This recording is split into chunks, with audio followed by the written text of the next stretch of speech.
SSC পরীক্ষায় বিজ্ঞানে অনেক শিক্ষার্থী ফেল করে, নাম্বার কম পায় এবং দেখা যায় খুবই খারাপ রেজাল্ট করে।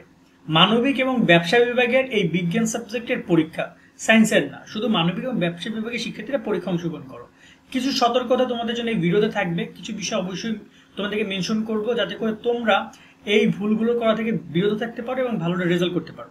দেখো, আমি গত বছরের রেজাল্টগুলো অ্যানালিসিস করছিলাম, আমি ভিডিও করার আগে অ্যানালিসিস করছি।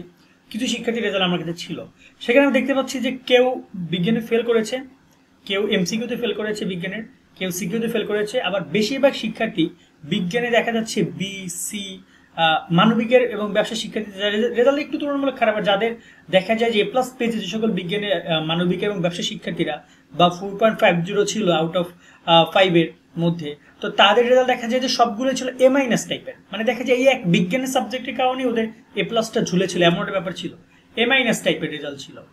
আমার কাছে খুব আপসেট লাগলো বিষয়টা দেখে। আমার মনে হলো যে তোমাদের কিছু সতর্ক করা দরকার। প্রথমত দেখো, রেজাল্ট তোমাদের বিজ্ঞান মানে অবশ্যই তোমরা অনেকেই মানবিকে এবং ব্যবসা নিয়েছো একমাত্র সায়েন্স পড়বানোর জন্য, কিন্তু সেখানে এসে তোমাদেরকে সায়েন্সের অধ্যায়গুলোর সম্মুখীন হতে হচ্ছে। হ্যাঁ, আবার তাও আবার এমন ছোটখাটো অধ্যায় না, বেশ বড় বড় সড়ো অধ্যায়, এবং তোমাদেরকে কষ্ট করতে হচ্ছে, মানে বলতে পারো এক প্রকার গণিতের মতো করে কষ্ট। তবে শোনো, এখন এখানে কিন্তু নাম্বার বিজ্ঞানের যে খাতা শিক্ষকরা দেখে, সেই পয়েন্টে শিক্ষকদের কথা হচ্ছে তারা কিন্তু গণিতের মতো করে মূল্যায়ন করে।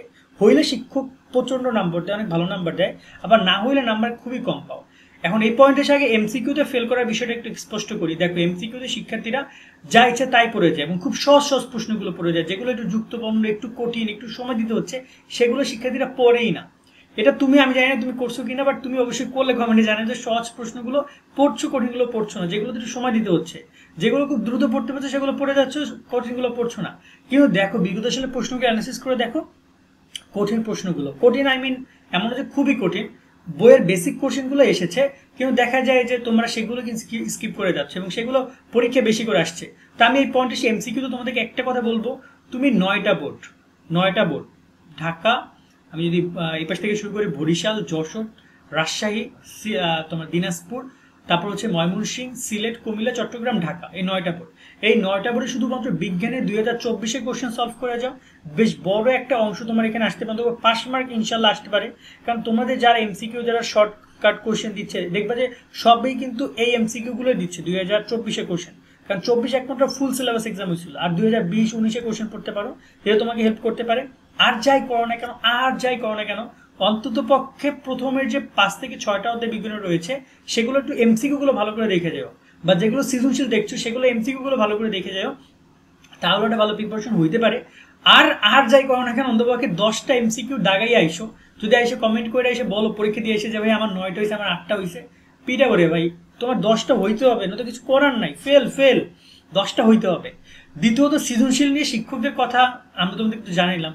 এখানে তোমরা প্রচন্ড লিখে আসবা, যা পারো তাই লিখে আসবা, 7টা অ্যান্সার করবা। কোনোভাবেই একটা সৃজনশীলে 20 মিনিটের জায়গায় 25-30 মিনিট দিবা না। তুমি অন এভারেজ ছোট করে হলেও লিখে আসো 7টা সৃজনশীল। যদি তুমি প্রত্যেকটা 1 মার্ক করেও পাও, তাও তুমি 28 মার্ক পাবা। মানে 7টা সৃজনশীল, 4টা করে কোশ্চেন, তো 4 সাথে 28টা কোশ্চেন তুমি লিখবা। মানে ক, খ, গ, ঘ, এভাবে করে তুমি 28টা কোশ্চেন লিখছো, ঠিক আছে? হয়তো কয় মার্ক 1, ক্ষয়ে 2, গয়ে 3, ক্ষয়ে 4, বাট তুমি 4-এ 1 মার্ক পাও, তাও তুমি 28 মার্ক পাচ্ছ, তোমার 23-এ পাস করে যাবা। এখন এই জায়গায় যারা ভালো রেজাল্ট করতে চাও, তাদেরকে আমি 2টা পয়েন্টে কথা বলবো। তোমাকে যখন তুমি সৃজনশীল পড়ছো, তখন তুমি বইতে খুব ইজি, মানে খুবই কঠিন, বা দেখা যায় একটু কঠিন টাইপের কথাবার্তা রয়েছে, যুক্তবর্ণ টাইপের রয়েছে, একটু তোমার থিওরিক্যাল বিষয়গুলো বইতে বা তোমার গাইডে সৃজনশীলের অ্যান্সার হিসেবে আছে, তুমি সেগুলো স্কিপ করে পরীক্ষার সময় খুব সহজভাবে অ্যান্সার দাও। মনে রাখবা, বিজ্ঞানের যে টিচার খাতা দেখছে, সে তো বিজ্ঞান পড়াচ্ছে, সে তো বুঝে যে তোমরা কি লিখবে না। তুমি যদি ওই অনুপাতগুলো, ওই সূত্রগুলো দেখা যায় যে, বা ওই থিওরিক্যাল বিষয়গুলো যদি খাতায় প্রেজেন্ট করতে পারো, শিক্ষক সেখানে নাম্বার ফুল দিতে বাধ্য। শিক্ষকের দেখতেও ভালো লাগে, শিক্ষক খাতাটাকে এনজয় করে। এখন তুমি যদি সেখানে তা না লিখে তুমি তোমার মনের মতো করে, তোমাকে একটা সংকেত বের করতে বলছে বা গতি বা আলো নিয়ে কথা বলেছে, তুমি তোমার মতো করে যাইছে তাই লিখে আসলা, ঠিক আছে? শিক্ষক হয়তো বা তুমি চেষ্টা করেছো ওই পারপাসে, তারা কিছু হালকা মার্ক দিবে, কিন্তু তুমি বেশি নাম্বার পাচ্ছ না, A+ পাবা না। সেক্ষেত্রে চেষ্টা করো একটা A+ রাখার জন্য, এবং দেখা যায় ওভারঅল তাহলে রেজাল্ট তোমার ভালো হবে। আর মানবিক এবং ব্যবসা বিভাগের শিক্ষার্থীরা হয় কি, প্রচুর পরিমাণের ওরা ফাঁকিবাজি টাইপের, এরকম স্টুডেন্ট অনেক আছে যে ফাঁকিবাজি টাইপের মনে করে যে এটা একটা ইতিহাসের মতো সাবজেক্ট, ইসলাম শিক্ষা, কৃষির মতো সাবজেক্ট। না, বিজ্ঞানটা অনেকটাই টাফ। আমি যদি বলি, মানে খুব সহজ কিছু না, নয়তো শুধু শুধু এত শিক্ষার্থী ফেল করতো না, নাম্বার কম পাইতো না। অবশ্যই কিছু না কিছু বিষয় তো রয়েছে, তো তোমাকে একটু সিরিয়াসলি নেওয়া উচিত বলে আমি মনে করি। আজকের মতো আমরা এখানে বিদায় নিচ্ছি। সকলে অনেক অনেক ভালো থাকবা। আল্লাহ হাফেজ।